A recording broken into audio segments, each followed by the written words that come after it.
Security Administration has taken some drastic actions because of the low staffing levels at the Social Security Administration. My name is Ed Weir. I ran the third busiest Social Security office in the country.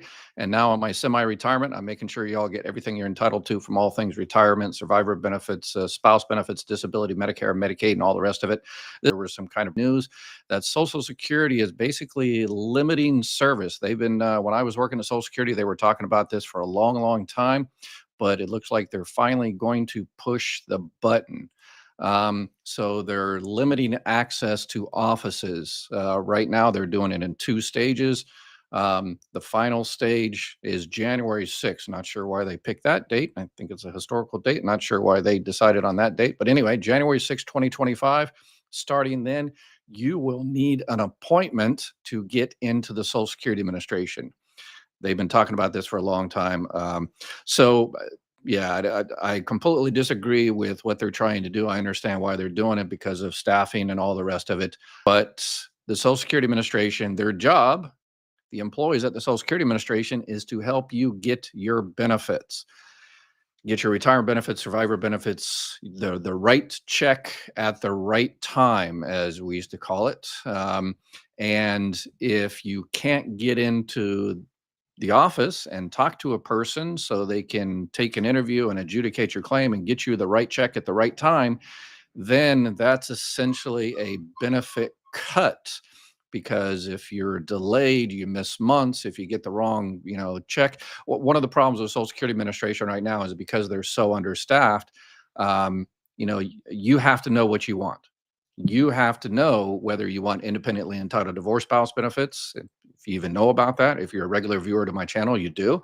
You have to know whether you should file for retirement and disability at the same time. You should know whether you should file for survivor benefits now and wait for benefits on your own record, or maybe you should delay your benefits at your full retirement age for the delayed retirement credit.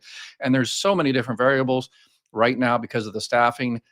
Before you walk in, before you schedule an appointment, you have to know exactly what you want. And how do you know exactly what you want? Well, unfortunately, the Social Security Administration, the employees can't really give you strategic recommendations. You can certainly look through the 20,000 pages of Social Security policy. I've done it many, many times over my decades working at Social Security.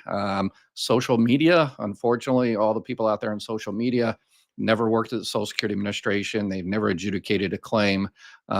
So they're providing sometimes incomplete information, erroneous information. So it's very difficult. That's why I came out of retirement and I'm starting this channel. So if make sure you subscribe and like and all that kind of good stuff. But what's going to happen with these appointments, these kind of mandatory appointments?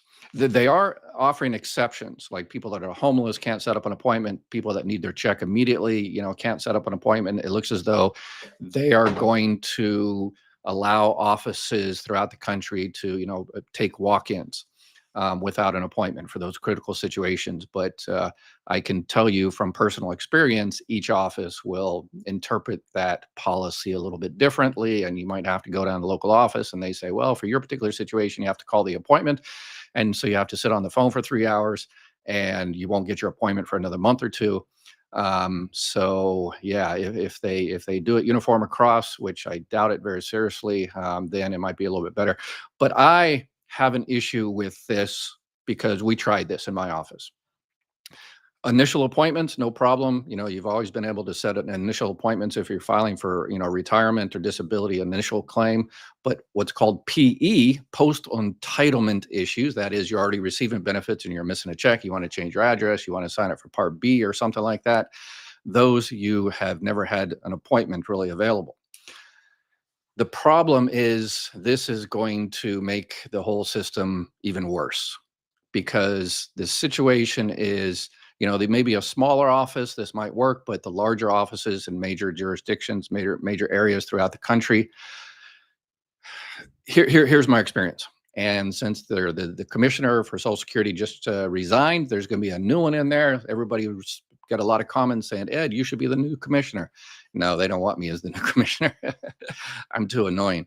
I'll be a consultant if they want me to outside consultant. I can do that.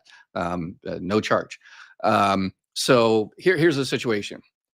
if you have someone like a social security card who wants to change their address or get a 1099 or something like that, and they only have and the only way they can get it is get an appointment to do that.